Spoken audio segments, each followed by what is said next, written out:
இந்த பகுதியில் உலோகவியல் பாடத்தில் ஏற்கனவே கேட்கப்பட்ட கேள்விகள் மற்றும் பிடிஏ வினாக்கள் மற்றும் பொதுத் தேர்வு வினாக்கள் பார்க்கலாம். அவற்றுக்கான விடைகளையும் பார்க்கலாம்.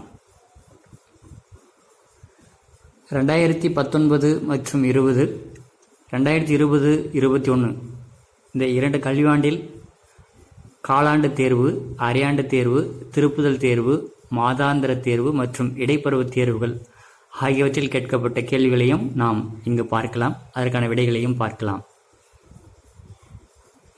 முதலில் ஒரு மதிப்பெண் வினாக்கள் பார்க்கலாம். நுரை மிதப்பு முறையில் சேகரிப்பானாக செயல்பட சேர்க்கப்படும் சேர்மம் எது? சேகரிப்பானாக செயல்பட சேர்க்கப்படும் சேர்மம் சோடியம் ஈத்தைல் சாந்தேட். இரண்டாவது கேள்வி மார்ச் 2020 பொதுத் தேர்வில் கேட்கப்பட்டது மற்றும் பிடிஏ 2வது வினாத்தாளில் உள்ளது. உள்புறமைட் தாதுவை வெள்ளியக்கல்லில் இருந்து பிரித்தெடுக்கும் முறை. விடை மின்காந்த பிரிப்பு முறை. அதற்கு அடுத்தது பொறுத்துக. இங்கு அடர்ப்பித்தல் முறைகள் கொடுக்கப்பட்டுள்ளது. அந்த அடர்ப்பித்தல் முறையானது எந்த தாதுவிற்கு பொருந்தக்கூடியது என்பதை பார்க்க வேண்டும். புவியீர்ப்பு முறை ஆக்சைடு தாதுகளுக்கு ஏற்றது ஏமடைட்.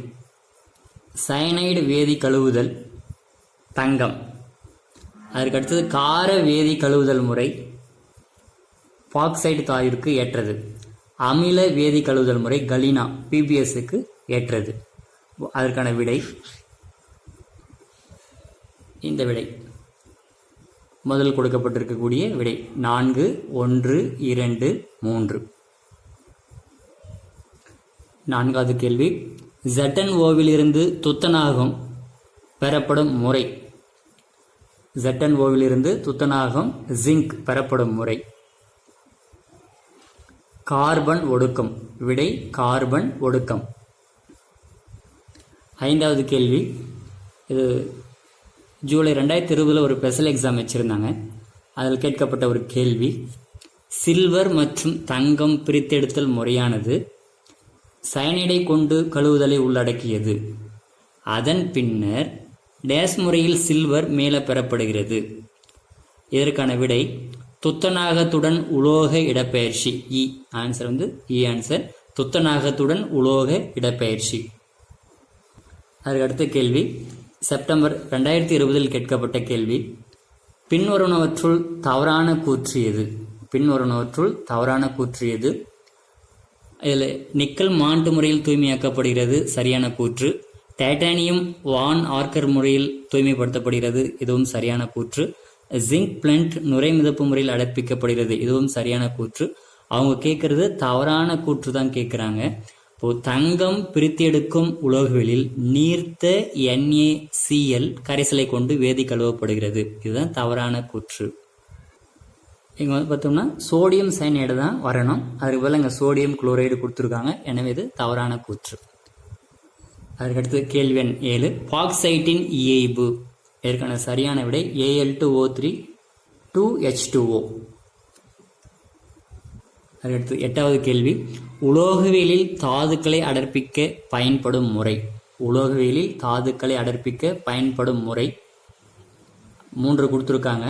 இங்கே அடர்ப்பிக்க பயன்படும் முறை எது எதெல்லாம் பார்த்தோம் அப்படின்னா, வேதி கழுவுதல் முறையும் அடர்ப்பித்தல்ல வரும், நுரை மிதப்பு முறையும் அடர்ப்பித்தல்ல வரும். எனவே சரியான விடை இ, ஆ மற்றும் இ. அதற்கடுத்து 9வது கேள்வி, இலக்கி என்பது பின்வரும் எம் மாற்றத்திற்கு பயன்படுத்தப்படுகிறது. இலக்கி என்பது பின்வரும் எம் மாற்றத்திற்கு பயன்படுத்தப்படுகிறது. சரியான விடை கரையாத மாசுக்களை கரையும் மாசுக்களாக மாற்ற பயன்படுத்தப்படுகிறது. ஆன்சர் கரையாத மாசுக்களை கரையும் மாசுக்களாக மாற்ற பயன்படுத்தப்படுகிறது. கேள்வி எண் 10 பிடிஏ வினாவில் உள்ளது. குறை கடத்திகளாக பயன்படும் சிலிக்கன், ஜெர்மானியம் போன்ற தனிமங்கள் டேஸ் முறையில் தூய்மைப்படுத்தப்படுகின்றன. குறை கடத்திகளாக பயன்படும் சிலிக்கன், ஜெர்மானியம் போன்ற தனிமங்கள் எந்த முறையில் தூய்மைப்படுத்தப்படுகின்றன? விடை புல தூய்மையாக்கல். அதற்கு அடுத்ததும் பிடிஏ கொஷின், பொதுவாக சல்பைடு தாதுக்கள் நுரை மிதப்பு முறையில் அடர்ப்பிக்கப்படுகிறது. விதிவிலக்காக பின்வரும் எந்த சல்பைடு தாது வேதி கழுவுதல் முறையில் அடர்ப்பிக்கப்படுகிறது? சல்பைடு தாதுக்கள் நுரை மிதப்பு முறையில் அடர்ப்பிக்கப்படும். ஆனால் எந்த சல்பைடு தாது விதிவிலக்காக பின்வரும் எந்த சல்பைடு தாது வேதி கழுவுதல் முறையில் அடர்ப்பிக்கப்படுகிறது? சில்வர் தாது, அர்ஜென்டைட். சில்வர்னுடைய முக்கிய தாது அர்ஜென்டைட், Ag2S. இதுதான் வேதி கழுவுதல் முறையில் அடர்ப்பிக்கப்படுகிறது. அதற்கு அடுத்தது 12வது கேள்வி PTA வினா. தூய்மையாக்குதலை குறிப்பிடும் வினையானது எந்த முறை அப்படின்னு சொல்லிட்டு கேட்குறாங்க. இங்கே ஒரு வினை கொடுத்துருக்குறாங்க. இந்த வினையானது எந்த முறை அப்படின்னு சொல்லிட்டு கேட்குறாங்க. அதாவது டைட்டானியம் அயோடின் பார்த்தாவே என்ன முறை வரும்னு அப்படின்னா வான் ஆர்கல் முறை. வான் ஆர்கல் முறையினுடைய வினை தான் இங்கே கொடுத்துருக்குறாங்க. அதுக்கடுத்தது இன்னொரு PTA வினா. நீரேற்ற அலுமினாவை நீரற்ற அலுமினாவாக மாற்றும் முறை. நீரேற்ற அலுமினாவை நீரற்ற அலுமினாவாக மாற்றும் முறை. விடை காற்றில்லா சூழலில் வருத்தல். அதற்கு அடுத்ததும் ஒரு PTA கொஷின். இது எலிங்கம் வரைபடத்தினுடன் தொடர்புடையது. பின்வரும் ஒடுக்க வினையில் எது வெப்ப இயக்கவியல் நிபந்தனைப்படி சாத்தியமற்றது? இதற்கான விடை answer B. Al2O3 + 2Cr gives Cr2O3 + 2Al. இந்த வினைதான். இதுதான் சாத்தியமற்றது. ஒரு முறை இந்த விடைகளை இங்கே கொடுத்துருக்கேன், பார்த்துக்கலாம்.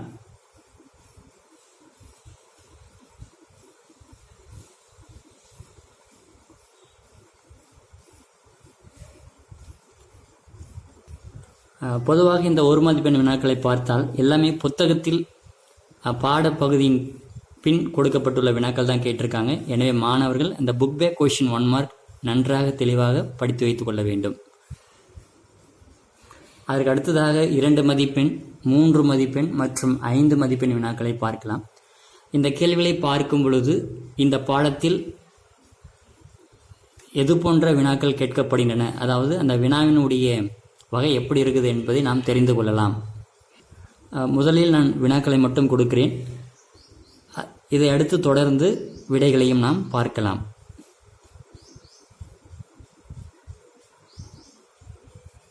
பின்வருவனவற்றை தகுந்த உதாரணங்களுடன் விளக்கு. கனிம கழிவு அப்படின்னு கேட்குறாங்க, அல்லது மாசு, கசடு. இந்த வினாவானது 2 மதிப்பெண் வினாவில் கேட்கப்பட்டுள்ளது. செப்டம்பர் 2020 கேட்டிருக்காங்க. PTA கொஷினாகவும் கேட்டிருக்காங்க. அதற்கடுத்தது கனிமம் மற்றும் தாது ஆகியவற்றுக்கு இடையான வேறுபாடுகள் யாவை? செப்டம்பர் 2020 கேட்டிருக்காங்க. 2 மதிப்பெண் வினாவில் கேட்டிருக்காங்க. அதற்கு அடுத்தது இரும்பை அதன் தாதுவான Fe2O3 பிரித்தெடுப்பதில் சுண்ணாம்பு கல்லின் பயன்பாடு யாது? இந்த கேள்வி 2 மதிப்பெண்ணில் கேட்டிருக்காங்க. அந்த ஸ்பெஷல் எக்ஸாம் 2020 கேட்கப்பட்ட கேள்வி. அதற்கு அடுத்தது எவ்வகை தாதுக்களை அடர்ப்பிக்க நுரை மிதப்பு முறை ஏற்றது? அத்தகைய தாதுக்களுக்கு 2 எடுத்துக்காட்டுகள் தருக. 3 மதிப்பெண் வினாவில் கேட்டிருக்காங்க. இதுவும் ஸ்பெஷல் எக்ஸாம் 2020 கேட்கப்பட்ட கேள்வி. அடுத்தது இந்த மார்ச் 2020 ஒரு கொஸ்டின் கேட்டிருக்காங்க. அது PTA கொஸ்டினாக இருக்கு. புல தூய்மையாக்கல் முறையினை விவரிக்கவும். இது 5 மதிப்பெண் வினாவில் கேட்டிருக்காங்க. அதுக்கு அடுத்தது காலாண்டு தேர்வு, அரையாண்டு தேர்வு, இது போன்ற தேர்வுகள் கேட்கப்பட்ட வினாக்களை பார்க்கலாம். வாயு நிலைமை தூய்மையாக்கலுக்கான அடிப்படை தேவைகளை தருக. 2 மதிப்பெண் வினா. வான் ஆர்கல் முறையை தூய்மையாக்கலை எழுதுக. 2 மதிப்பெண் வினா. மின்னார் தூய்மையாக்கலை ஒரு எடுத்துக்காட்டுடன் விவரி. 3 மதிப்பெண் வினாவில் கேட்டிருக்காங்க. அடுத்து கீழ்கண்ட ஒடுக்க முறைகளை ஒரு எடுத்துக்காட்டுடன் எழுதுக. சுய ஒடுக்கம், ஹைட்ரஜனை கொண்டு ஒடுக்குதல். 3 மதிப்பெண்ணில் கேட்டிருக்காங்க. அதுக்கடுத்து மின்னார் தூய்மையாக்கல் மூலம் சில்வர் எவ்வாறு தூய்மையாக்கப்படுகிறது அப்படின்னு கேட்குறாங்க. அல்லது மின்னார் தூய்மையாக்கல் மூலம் வெள்ளி எவ்வாறு தூய்மைப்படுத்தப்படுகிறது என்றும் கேட்குறாங்க. அடுத்து சயனைடு வேதி கழுவுதலை ஒரு எடுத்துக்காட்டுடன் விளக்குக. அல்லது சயனைடு முறையில் கோல்டு தாது எவ்வாறு கழுவப்படுகிறது என்பதை விளக்கு. அல்லது தங்கம் எவ்வாறு கழுவப்படுகிறது என்பதை விளக்குக. இது 2மே ஒரே வினாதான். 10வது கேள்வியும் 11வது கேள்வியும் 2ம் ஒரே வினாதான். அதே போல் இங்கே 6வது கேள்வி பார்த்தோம்னா வான் ஆர்கல் முறையில் வான் ஆர்கல் முறை தூய்மையாக்கலை எழுதுன்னு 2 மதிப்பெண்ணில் கேட்டிருக்காங்க.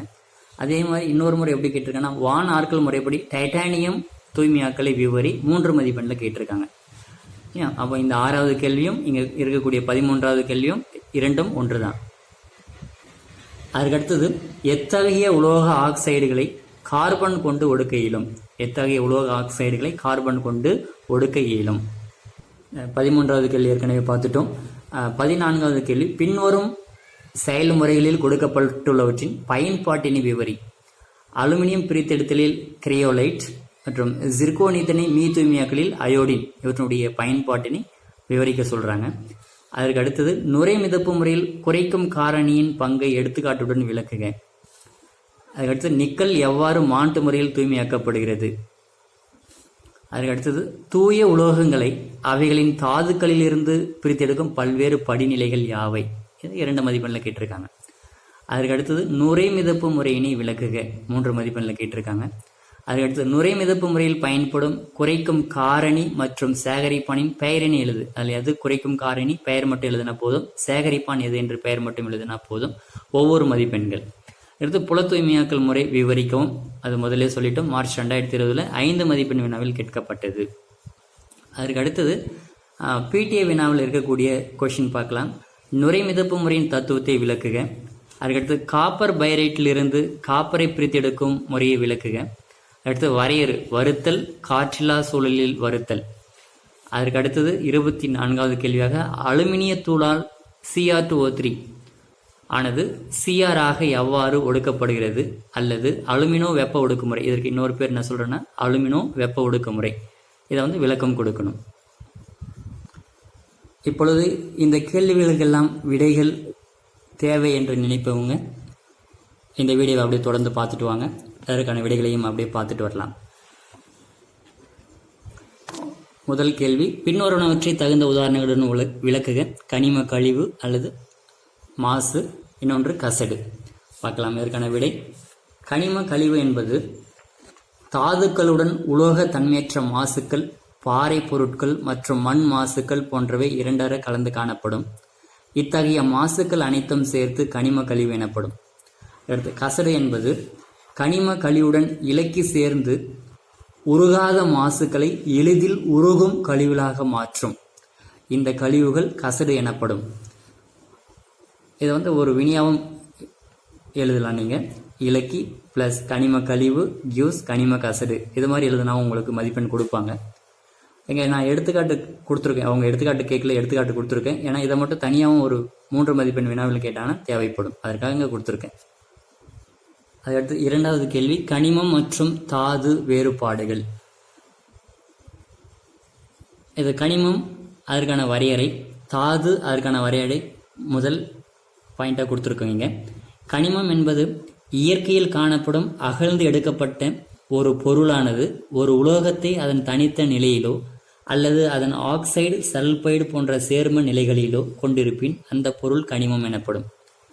அதேபோல் தாது என்பது அதிக சதவீதத்தில் உலோகத்தினை பெற்றுள்ள கனிமங்களிலிருந்து எளிதாகவும் பொருளாதார ரீதியாக சிக்கனமாகவும் உலோகங்களை பிரித்தெடுக்க இயலுமாயின் அத்தகைய கனிமங்கள் தாதுக்கள் எனப்படும்.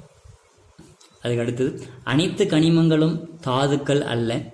இங்கு அனைத்து தாதுக்களும் கனிமங்கள் ஆகும்.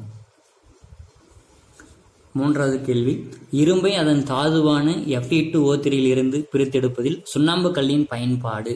இங்கே சுண்ணாம்புக்கல் எதுவாக பயன்படுதுன்னா இலக்கியாக பயன்படுகிறது. இதுக்கு உங்களுக்கு 2 மார்க். சுண்ணாம்புக்கல் எதுவாக பயன்படுதுன்னா இலக்கியாக பயன்படுகிறது. அதுக்கடுத்தது எவ்வகை தாதுக்களை அடர்ப்பிக்க நுரை மிதப்பு முறை ஏற்றது. சல்பைடு தாதுக்களை அடர்ப்பிக்க நுரை மிதப்பு முறை ஏற்றது. நுரை மிதப்பு முறை சல்பைடு தாதுக்களை அடர்ப்பிக்க ஏற்றது. அதுக்கடுத்து அத்தகைய தாதுக்களுக்கு 2 எடுத்துக்காட்டுகள் தருக.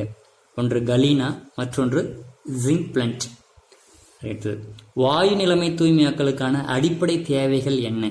இதை வாயு நிலைமைன்னு சொல்லலாம், இல்லைன்னா ஆவி நிலைமை அப்படின்னு சொல்லலாம். இதற்கான அடிப்படை தேவைகள் உலோகத்துடன் சேர்ந்து எளிதில் ஆவியாகும் சேர்மத்தை உருவாக்க வல்ல ஒரு காரணியுடன் உலோகம் வினைப்படுத்தப்படுகிறது.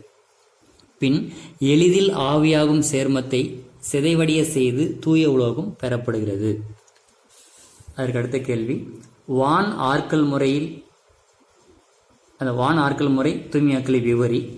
இன்னொரு எப்படி கேட்குறாங்கன்னா வான் ஆர்க்கல் முறைப்படி டைட்டானியம் எவ்வாறு தூய்மையாக்கப்படுகிறது அப்படின்னு கேட்கலாம். இந்த வினை மட்டும் எழுதுனீங்கன்னா போதும். இந்த வினை எழுதும்போது கண்டிப்பாக இந்த இடத்துல இந்த வெப்பநிலை குறிப்பிடணும். 550 கெல்வின் வெப்பநிலை. தூய்மையற்ற டைட்டானியம் முதல்ல திட நிலைமையில் எடுத்துக்கொள்ளப்படுகிறது. இங்கே அயோடின் சேர்த்து வினைப்படுத்தும் போது அது ஆவி நிலைமைக்கு மாறுது. என்னவான டைட்டானியம் டெட்ரா அயோடைடு TiI மாறுது. இங்கே கிடைச்ச டைட்டானியம் டெட்ரா அயோடைடு 1800 கெல்வினில் வெப்பப்படுத்தும் போது டங்ஸ்டன் மின்னிலை வழியாக வெப்பப்படுத்தும் போது தூய டைட்டானியம் கிடைக்கிறது. அயோடின் வெளியேற்றப்படுகிறது.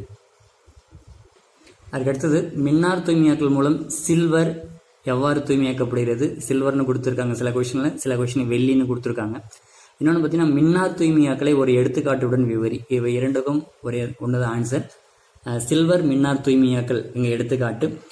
எதிர்மின்வாய் தூய சில்வர், நேர்மின்வாய் தூய்மையற்ற சில்வர். இதை சரியாக எழுதணும். எதிர்மின்வாய் தூய சில்வர், நேர்மின்வாய் தூய்மையற்ற சில்வர். மின்பகுளி அமிலத்தன்மையுடைய சில்வர் நைட்ரேட் கரைசல்.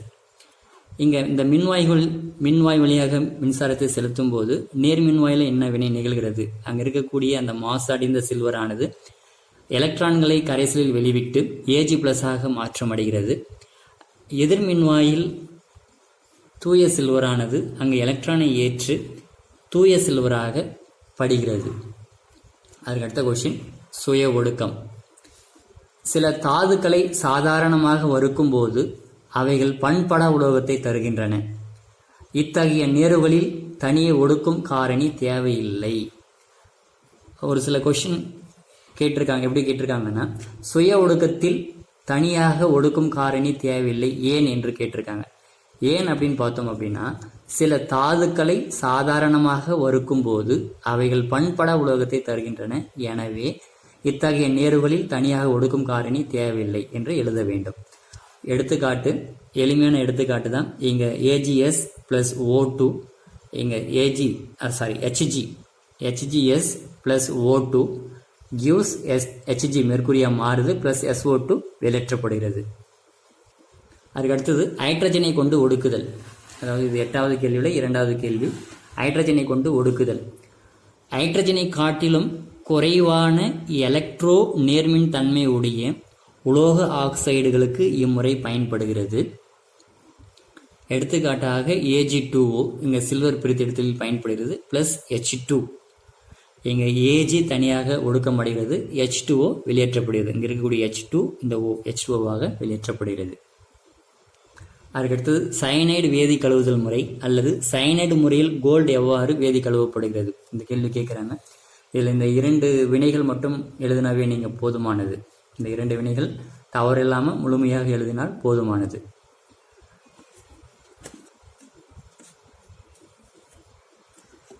அதற்கு அடுத்த வினா எத்தகைய உலோக ஆக்சைடுகளை கார்பன் கொண்டு ஒடுக்க இயலும்?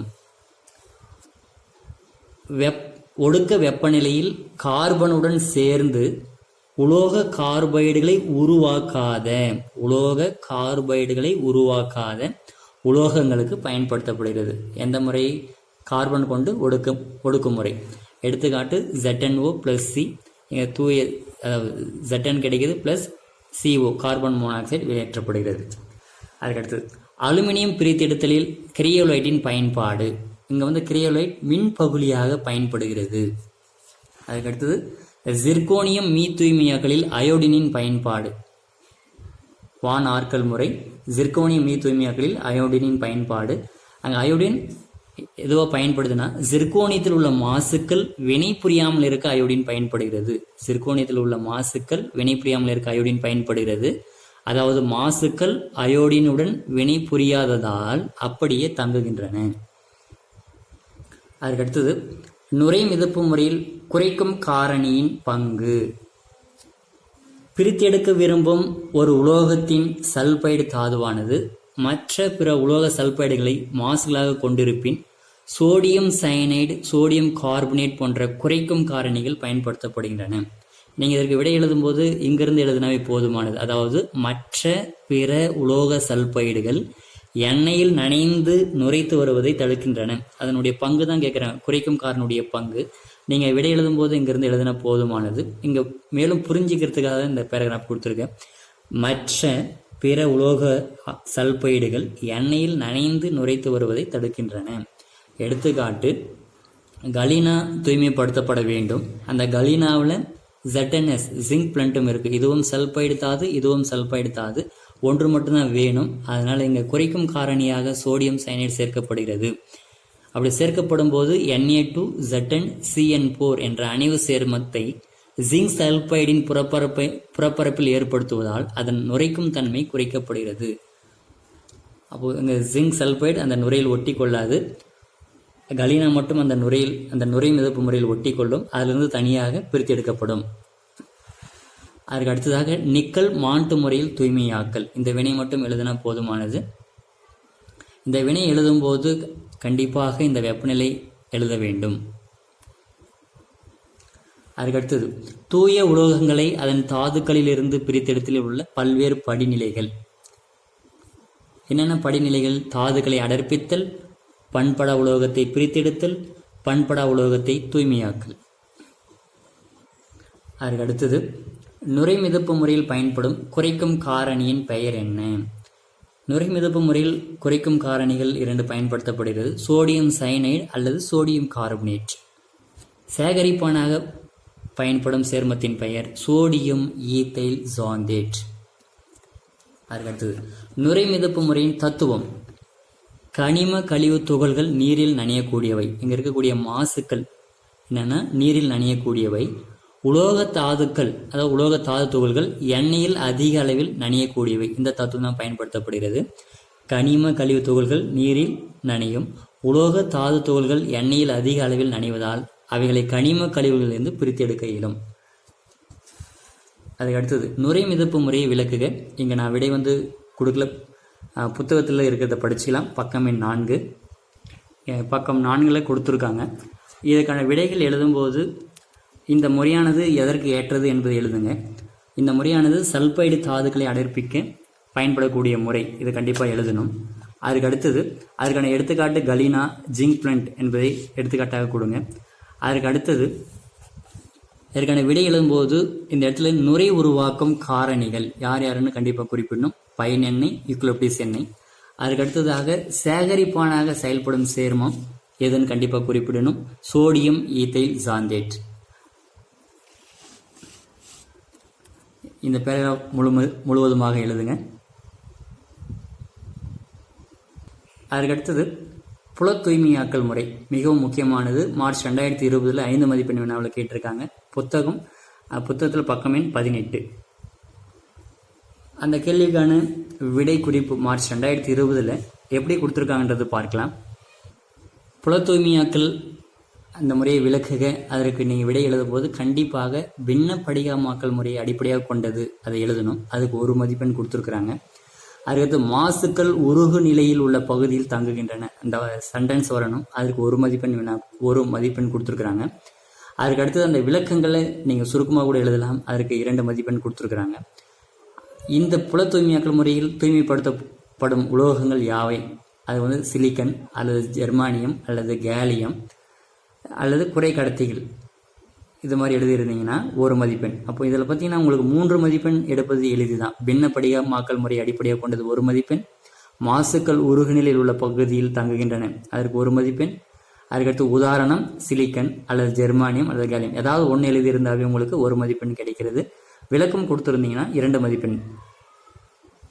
நம்ம புத்தகத்தில் பக்கம் 18 புல தூய்மையாக்கல் முறை கொடுத்துருக்குறாங்க.